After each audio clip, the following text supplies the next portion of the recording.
உலகத்தில் மிக முக்கியமான மதங்களுள் பௌத்தமும் ஒன்று. ஆனால் பௌத்தம் பின்பற்றக்கூடிய நாடுகளின் எண்ணிக்கையை விட இஸ்லாத்தை பின்பற்றக்கூடிய நாடுகளின் எண்ணிக்கை அதிகம். கிறித்தவம் தோன்றி 2000 ஆண்டுகளுக்கு முன்னால், 2000 ஆண்டுகளுக்கு மேலாகிவிட்டது. கிட்டத்தட்ட 600-700 ஆண்டுகளுக்கு பின்னால் தோன்றிய மதம் இஸ்லாம். 1400 ஆண்டுகளுக்கு முன்னால் தோன்றியது.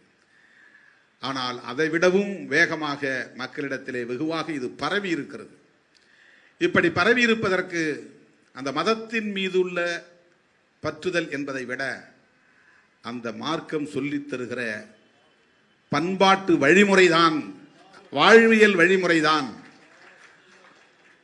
அந்த வாழ்வியல் கோட்பாடுதான் காரணம். அப்படித்தான் அதை புரிந்து கொள்ள வேண்டும். ஆன்மீகம் என்பது உலகம் முழுவதும் மனித குலத்துக்கு பொதுவானது. ஆன்மீகத்திற்கு எந்த வர்ணமும் கிடையாது, சாயம் கிடையாது, எந்த கலரும் கிடையாது. அது பொதுவானது. மாந்த குலத்தின்